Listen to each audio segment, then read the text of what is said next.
Hi, I'm Mike Esneault, and welcome to the Arts Council of Greater Baton Rouge's AC23 Plus Artist Legacy Series podcast.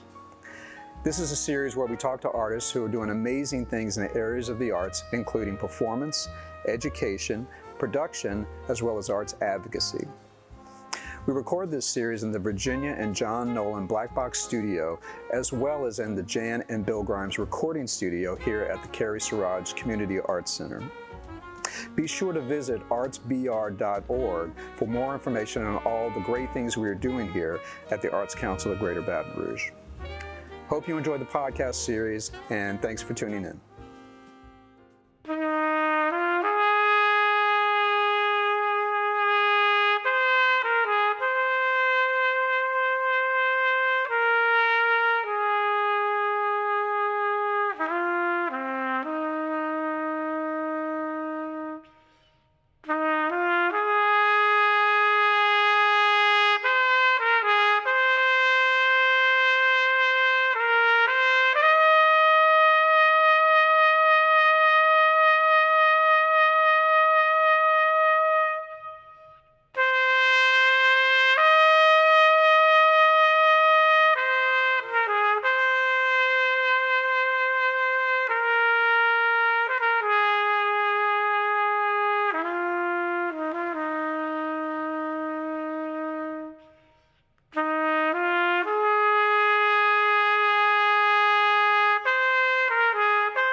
Well, that was beautiful, George.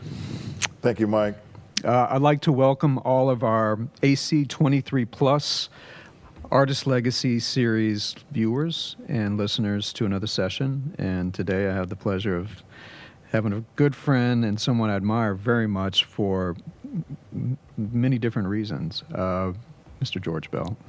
Well, Mike, it's a pleasure to be here, and the feeling is definitely mutual. Well, thank you for that. I have been a longtime admirer of yours, musically, as an educator, and now as a friend. And it's great to be here to share this moment with you. Well, thanks again for being here, and I want to just start out by letting our viewers and listeners know a little bit about your history. I'm going to do a little bio thing on you, and this could take a long time because you. Hopefully, you do the abridged version. Well, but in all seriousness, there's so many things that are extremely impressive, and I need to mention them. So, well, first of all, if you're a native of Thibodaux, Louisiana, so South Louisiana. A proud native. Yeah, I heard that. Yeah. Currently, you're the president and CEO of the Capital Area United Way, and you've been doing that since 2016. Correct. Before that, you're a retired healthcare executive with 30 years of experience in progressive management.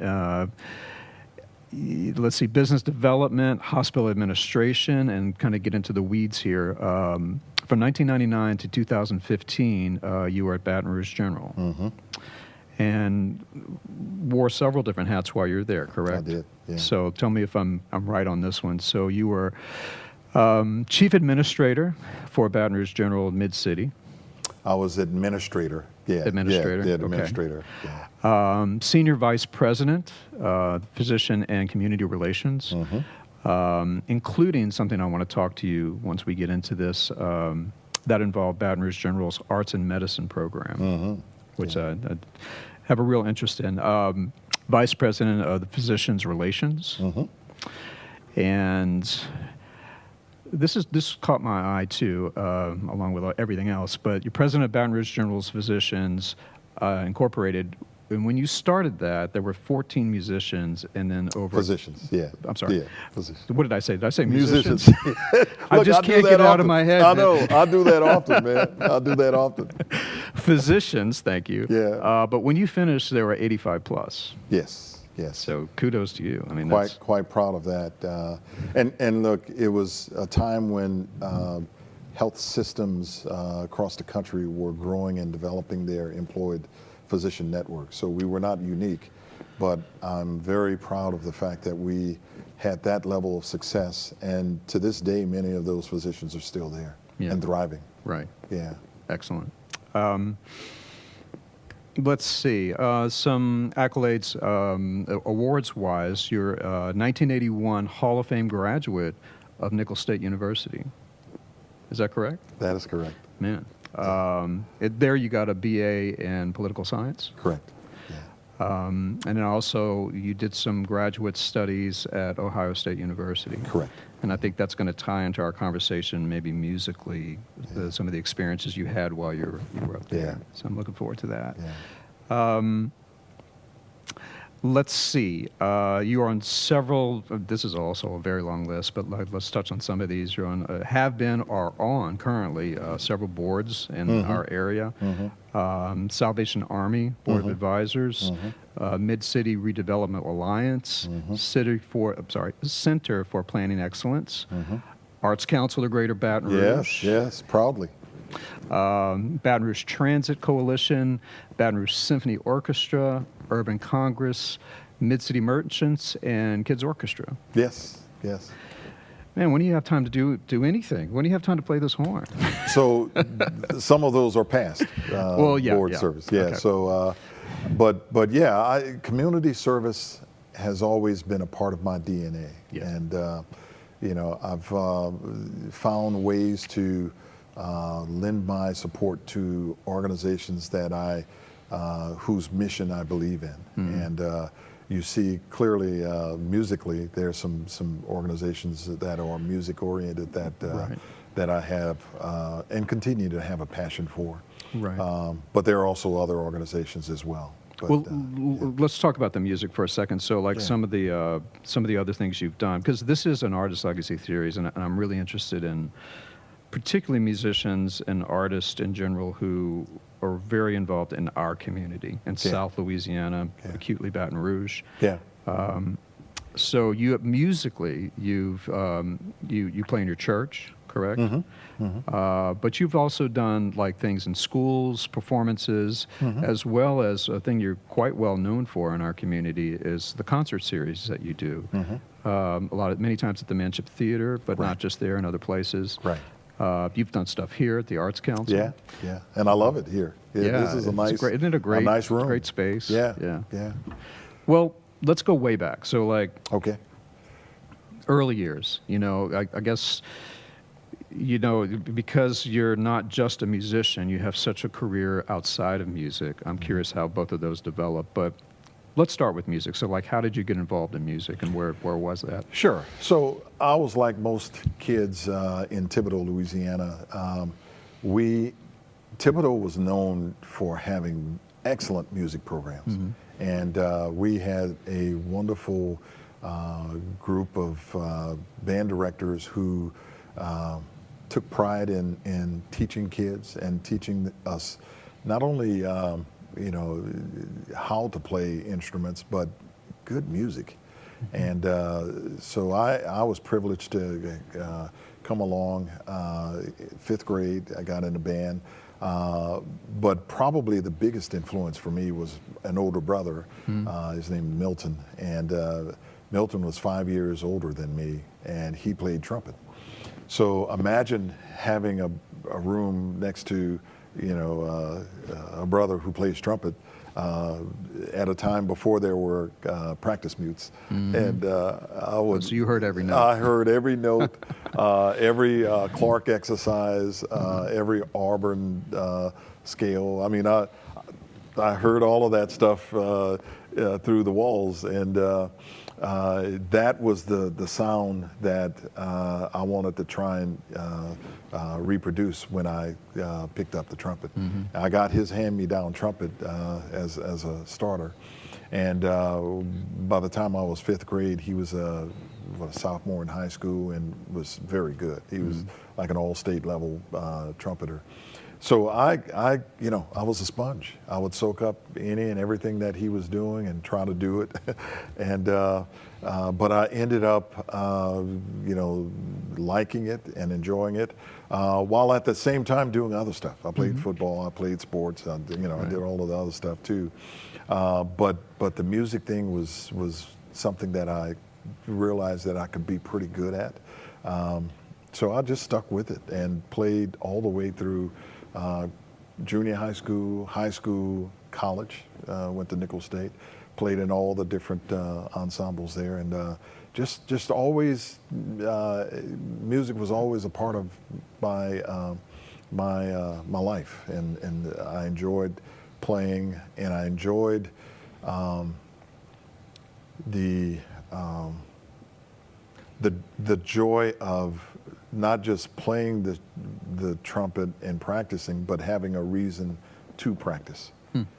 So one of the things I always tell musicians is, it's one thing to just practice and not have outlets to play, but like anything, if you don't find those outlets to apply what you know and what you've learned, it becomes difficult to maintain a practice regimen. So I always found those outlets, whether it was church, whether it was in groups, whether it was at jam sessions, and that is something that's always stuck with me. Well, from a musician standpoint, you're not the traditional musician as many people would think, where you're many musicians, they only play basically what's on the page, but you also have a jazz background and improvisational thing. So I'm curious, I'm always interested in how musicians in the early part of their development get into that, because a lot of times it's not part of the normal music curriculum, let's say. So how did you first get exposed to musicians who were playing off the page and playing in groups and that sort of thing? Well, I go back to that older brother. Milton would, I'll never forget, there's a old Crusaders tune called Way Back Home. Oh, I love that tune. I mean, it's a simple little song, but he taught me that song, and then we would, improvise around that little tune. And then fast forward, growing up in the junior high band that I was in, I had a band director that was a very good band director, and he nurtured that ability of mine and my curiosity to learn how to improvise. And he selected music that allowed me to show the blues themes and things like that. And so I really honed my skills as a soloist around that. And then that older brother went off to college to Northeast Louisiana. It used to be it used to be Northeast. Now it's NLU. And he brought back a Freddie Hubbard, what do you call them? 8-track.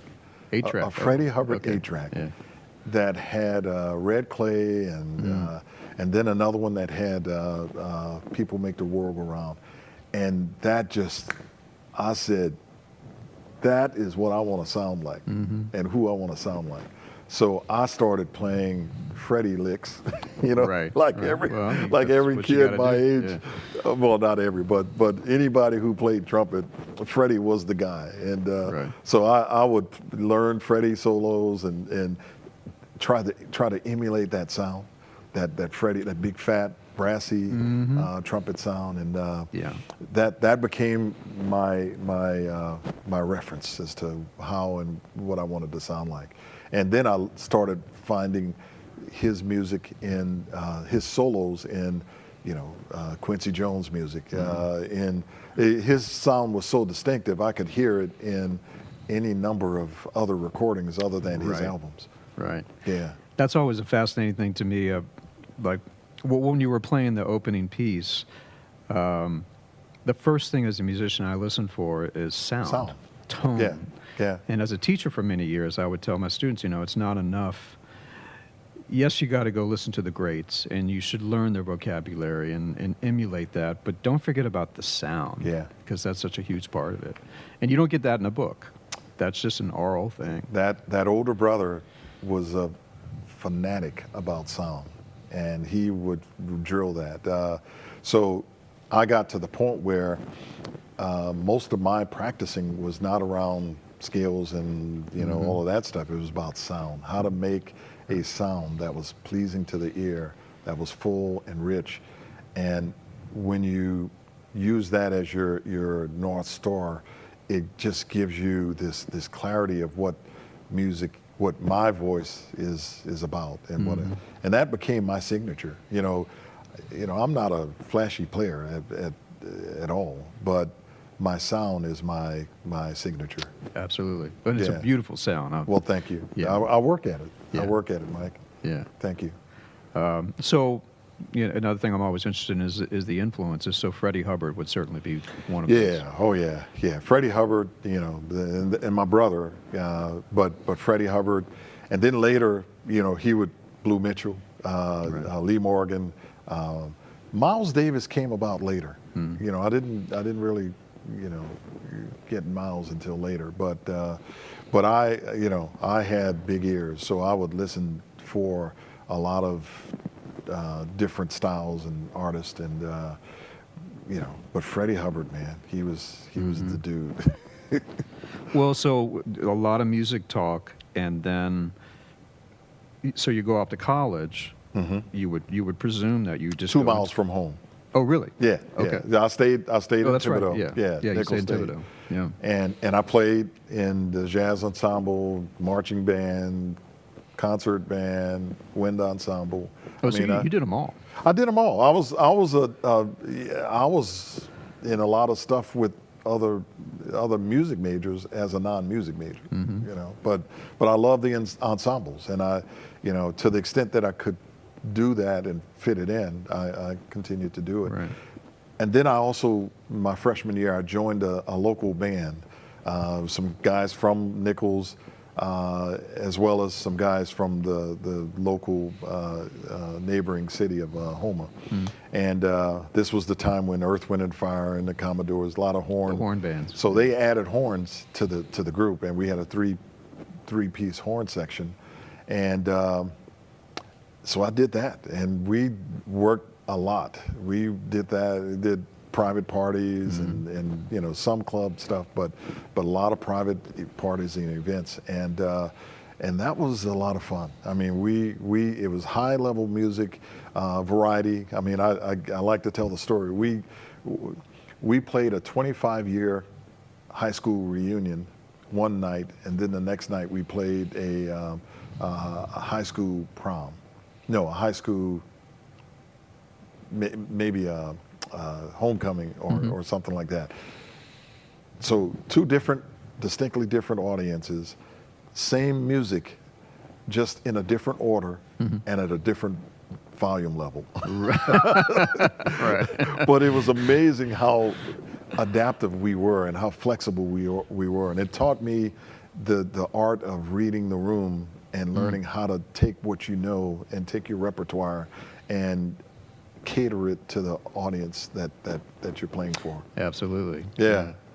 But it was fun, Mike. We had fun doing that, and I did that for 8 years. I finished in 4 years and continued on doing it for another 4 years. Yeah.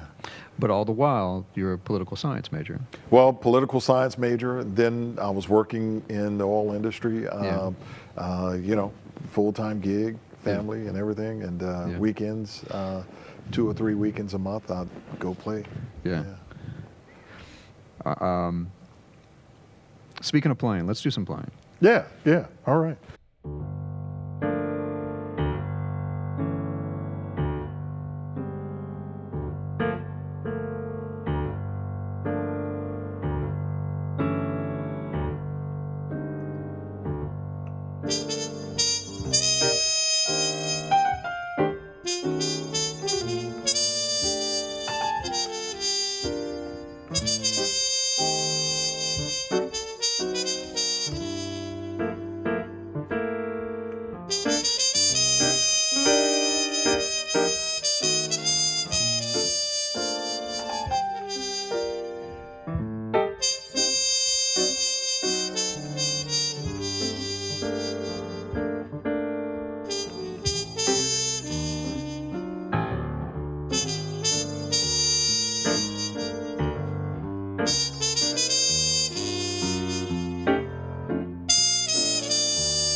Bravo, George. Fun. Yeah, man.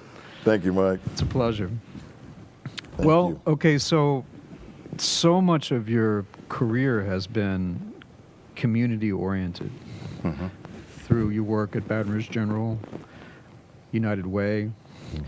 So talk to me about that. Like, what was the inspiration for you to go into that arena? And what has it meant to you to be involved in all of that? Well, I think it starts with a foundation that my parents created for us. I'm one of 4 brothers, and our parents were both teachers, school teachers.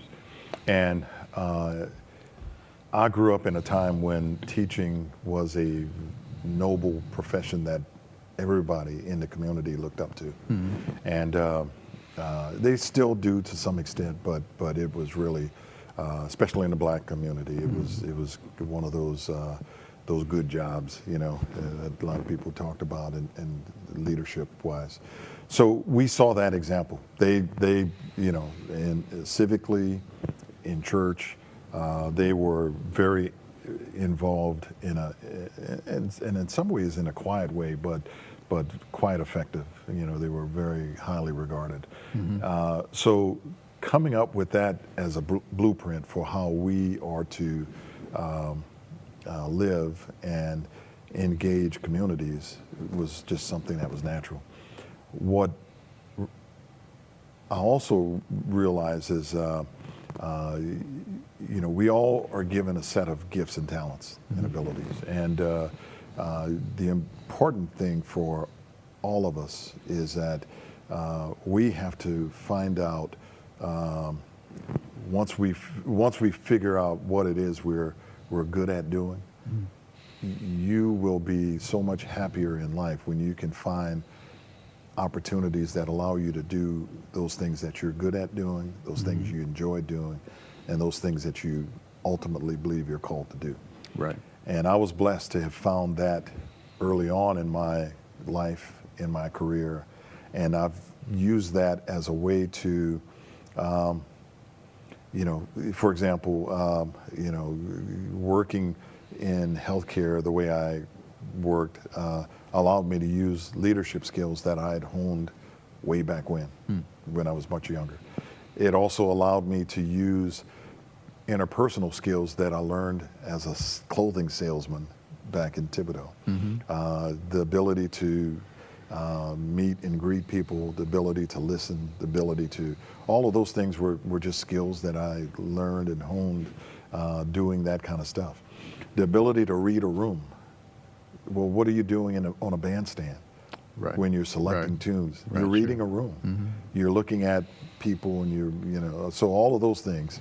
And then applying that to whatever field I was in was something that I just worked at and continued to work at. And so the other thing that I was blessed to have been afforded was, you know, music was always a part of the package, but I never knew how it was going to be used or applied. Right. And because, you know, doing the stuff I did administratively, never, you know, music wasn't a part of that. It wasn't a requirement of it.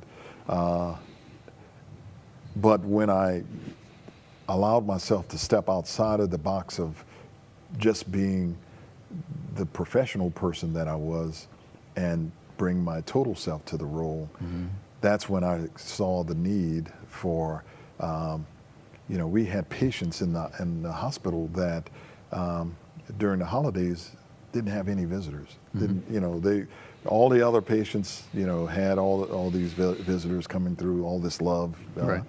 And we had patients who would not have anybody visiting or what have you.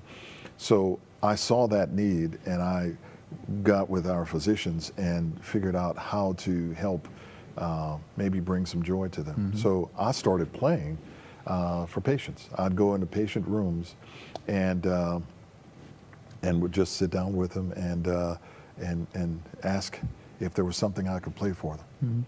And Mike, that would lead to me doing that for other patients. That would lead me doing that for groups of patients. You know, on the rehab floor, I would go play a little mini concert for them with some recorded music. It just became a part of what I started doing. And Essentially, you're doing music therapy. I didn't know. I mean, it was, you know, I didn't have a book on it. But then later, we at Baton Rouge General, we had the opportunity to get into music therapy. I'll never forget, we had a young lady that went to Florida. I think Shands Hospital there has a real fine program, and we sent her there. She brought that back, and we decided to start a arts and medicine program. Right. And I was blessed to have been, because I played music, and the executive lead for that. And that really was the beginning of that program at Baton Rouge General. And it's remarkable. I mean, they added visual arts, they added music therapists. I mean, it really has flourished as a program. But the early stages of that was me going around and playing for patients, not unknowingly, you know, that it was going to become what it has become. Right. Yeah. That's an amazing thing about the arts, in my opinion, or in many people's opinions. You know, you can talk to someone and you can give them comfort in what you tell them, and then that's all wonderful. But there's an immediacy with the arts, particularly music, I find. Yeah, you know, people react to that different ways. Yeah. You know, but it does something, you know, and I think that's why music therapy, or just art therapy in general, works so well. Yeah. And there's clinical evidence that it improves, it can lower blood pressure. I mean, there's so many benefits to it that it just is a wonderful thing, man. Right. Yeah, and I'm glad to see more health providers recognize the place for it and create and make space for it so that other people can take part in it. Now, were you saying, or were you telling me that like some physicians, not musicians, physicians, will actually prescribe that for their patients? Yes, it got to the point where some of our physicians at Baton Rouge General would actually write an order for music therapy rounds or for visual therapy. Or it became a part of the clinical menu of services that were available. And I'm so proud of that program and what it's become. Now, I have to think too, just thinking back on much of what you said earlier, being in the administrative environment, but also knowing, you know, the musical environment and just the skills that it takes to be a musician, band leader, organizer of musicians, improviser, all those things. I have to think that so much of that parlays into administrative work, especially when it comes to like thinking outside the box, but at the same time being very organized. And can you speak to that, or well, so do you feel like that was an advantage for you to be? Oh yeah, by all means. I talk about music and management and the parallels there. So. Music teaches us to listen, the importance of listening. It teaches us the importance of clarity of purpose. You know, it's one thing to have a bunch of cats together, but if you don't have a clear understanding of what you're playing and what the respective roles of each person that's present, what they're supposed to be doing, well, that's management. That's what management is about. And I use music a lot in how I approach management challenges, because you know, harmony is when everything is working in conjunction with itself. Dissonance is when you have, you know, things that don't quite you know, fit together. And same thing with teams, same thing with organizations. So applying music principles to management and then using what I know about how to achieve those those things that produce the kind of environment that's conducive to productivity. Right. That's something I'm always seeking and working on. Right, right. I remember one time, years ago, I was part of a thing. It was a Henry Mancini fellowship program, and in the program we got to study. I went there as an arranger, and we got to stay with great arrangers, and one of those was John Clayton. Oh wow, yeah. So and these were just short sessions, but one of the things he said that struck with me, and I've carried this with me no matter what the situation is, whether it's musical or something else, teaching a lot of times. He's like, yeah, the band's playing and they're playing one of your charts, and you're thinking, okay, well, they're screwing that up. So you stop the rehearsal, and he's like, the first thing I do is say, he's like, I find the positives. And he's like, okay, sax sections. Man, I really like the dynamics you had in that bar, whatever. Yeah. But let's look at this. Yeah. But that resonated with me, like to your point, like getting things to happen, to flow, get the best results out of people in your team, making them feel good. Of course, good band leaders do that. And the other thing that comes with the territory is, you have to make sure you select the right musicians for the music that you're going to trying to execute. Same with management. Sure. You have to have the right people in the right place, and I found the best way to do that is to look for people, try and identify the people's strengths, what they, and I always ask 3 questions: what are you good at doing? What do you enjoy doing? And what do you believe God's called you to do? If you can figure out what that is of the people that you're working with and that are working, reporting to you, then that gives you a blueprint of how to utilize their gifts and talents in ways that go beyond just the job. When you're able to do that, that's when you get higher performance, higher engagement, and you're tapping into that part of people that makes them want to get up in the morning and they come get in excited. They do. And it is nothing like helping someone discover what that is, and then creating a pathway for them to grow and develop in that way. Nothing like it, man. Right. And that's why I love leadership and love what I do, because it's all about helping people be their best, be their best, regardless of what it is.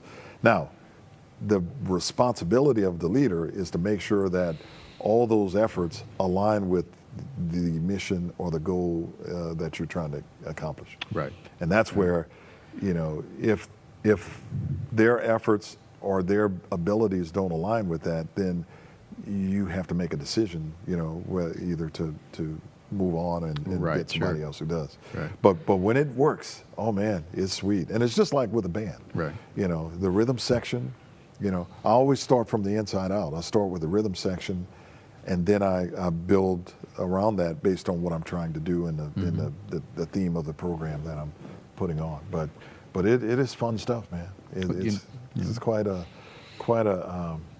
journey for me, both musically and as a leader, as a business leader, because it allows me to use similar skills, just in different settings. Right.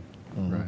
One thing I've worked with you as a band leader, like you leading the band and me being in it, and one thing I peeped out there, which I know that you bring to the table in the other world, so to speak, is you have a calmness about you that's very inviting, makes you comfortable, just makes you want to be there.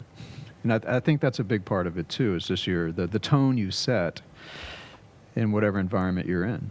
So Mike, I call that the thermostat effect. Oh, so you have a term for it. Yeah, well, it's kind of what I've come up with. Yeah. So they're thermometers, and thermometers measure the temperature of whatever environment they're in.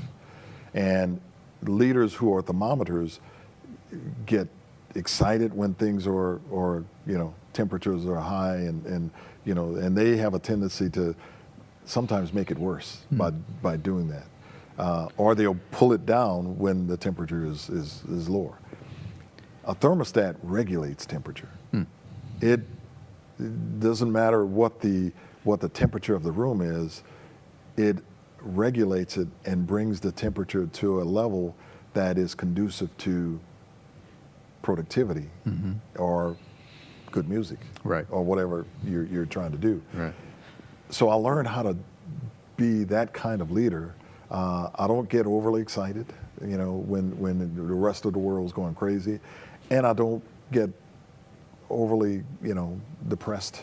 I really try to stay grounded and try to stay, in that range where I'm able to positively impact whatever the situation is. Yeah, I think that's wonderful, and I'm always taking notes, man. Like, well, look, I'm taking notes from you too, because you do that musically, Mike. You have such an extensive vocabulary of shades and colors, and I love hearing you play, man. Well, thank and you. hearing you comp as a soloist. That's the ultimate benefit for me, because what I do is pretty simple. The way I play is pretty simple, and the textures that others play affords me the ability to maintain simple lines while you add that color and that richness to whatever's being done. Well, I appreciate that. Yes, sir. Well, let's talk a little bit more music. So Yeah. you, like I was mentioning before, you always have things going on in the community music-wise. And one thing I also admire about you is when you do these, very often you do these concerts, George Bell and Friends, you extend that friendship to up and coming students sometimes. Oh, yeah. And really Yeah. expose them. You've done that here at the Arts Council, where you brought in high school students to play with the pros. And how beautiful is that? I mean, that's just how it's done. And so talk to me about that. Like, what is... Mike, I'm just carrying on the legacy of jazz, where established artists have always reached back and pulled up younger cats, and people did it for me. When I could barely blow my nose, and they had me on gigs playing with them and listening and sometimes stinking up the joint, but through that process I learned how to play, how not to play. That's a big part of it too. But I love the fact that the concerts that I do give me a platform to, first of all, I'm always out and about listening for artists, and you have been a major source of much of the talent that I've tapped into, starting with Zaria Sims. Zaria was one of your students. Yes. Yeah, and I watched her at one of your performances when you were teaching several years ago. I think she was a sophomore. And I happened to hear her take a solo at this concert, and I said, "Man, for a young tenor player, she had a mature sound, good ideas." So I just happened to keep my eye on her, and then she went off to Loyola and finished there, and I remembered her, and I said, I think she's ready. Yeah. So I brought her on a concert, and she blew me away. She flat out played quite well, and still to this day. So she's one. Kelsey Montgomery, wonderful another vocalist. I mean, she's going to be on my upcoming Christmas show. I mean, I was blown away by how mature she sound, and was just 16 years old, 15, 16 years old when I heard her. And so to me, why not? Why not give these guys a chance to share in the spotlight on a big stage with some real players. Not that, you know what I mean, with professional level players. And then, I have another tenor saxophonist from Zachary High, Reed. Yeah. Good you know, another one. And you know, the thing that always gets me is sound. It's the sound that grabs me I know first. exactly what you mean. And then their ability to interpret the music that they're playing, whatever that style is. Right. That's what I listen for, because that's the kind of player I was. Right. You know, I always heard that I had a sound that was mature beyond my years. Yeah. And you know, that's what I look for, and that's what people will gravitate to. Yeah. Yeah. All those players you mentioned totally fit into that category. Yeah. I remember yeah. going back to Zari for a second. I remember hearing her in the hallway at Baton Rouge High, as just practicing in the practice room as a freshman, and I was like, "Is that a Hank Mobley record playing?" Yeah. But she had that sound. Yeah, You know, yeah. so- That's it, man. And so kudos to the teachers, kudos to the parents, whoever's behind them, helping them take whatever that basic ability is and mold it into, you know, being a seasoned, well-rounded musician. That's I love that, and I want to continue to do that. That's something that I, you know, and that's why those jam sessions. They're you know, critical. we did the one where we had must have been 20 musicians from sophomores in high school to 85-year-old. That's right. You know, Pappy. Pappy Landry. Yeah, I mean, that to me is there's a beauty to that, man. Yeah. You think of that to me defines community. And if That was a beautiful night. It was a beautiful truly. night, and I look, I'm frequently asked, you know, when are we going to do it again? So I know you guys are working on something. I think that's what I love about Arts Council and its ability to identify those opportunities to engage people and to bring people together, especially the music community. Right. Yeah. Absolutely. Well, so what do you have coming up musically? What are you excited about? Well, 'tis the season, my friend. Yeah.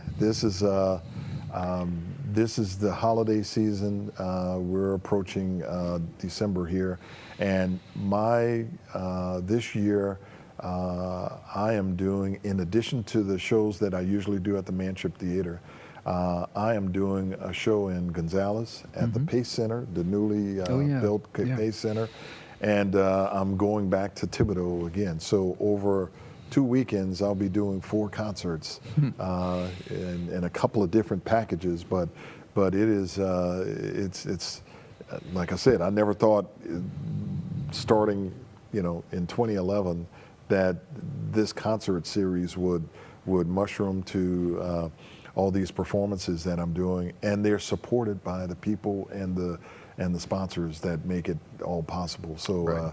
I have to give a shout out to Essential Credit Union and to Auctioner Health for being the presenting sponsors for those 2 Manship Theater concerts. But yeah, tickets are on sale at the manshiptheater.org for the Manship concerts, December 13th and 14th. It's a Friday and Saturday. And then December 6th, it's at the Pace Center, and December 8th at the Thibodeau Regional Medical Center Wellness Center.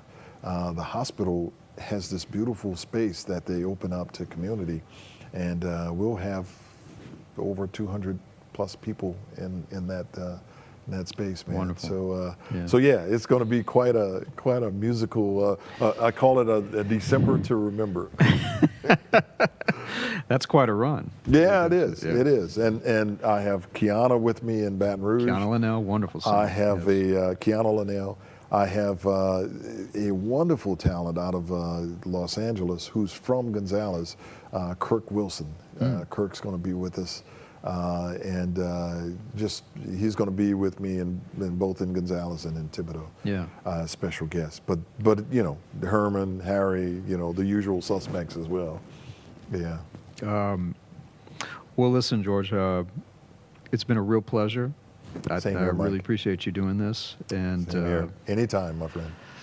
let's play our viewers and listeners out on something. Yeah. What you want to do? Yeah. Well, I'm going to pull out the flugelhorn, and we'll do wonderful world. All right. I think that's a good note to end on. Beautiful. Yep. You want me to set you up? Yeah, if you don't mind.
Arts Council of Greater Baton Rouge would like to acknowledge our generous sponsors, the Shell Corporation, the National Endowment for the Arts, the Louisiana Office of Cultural Development, and the City of Baton Rouge.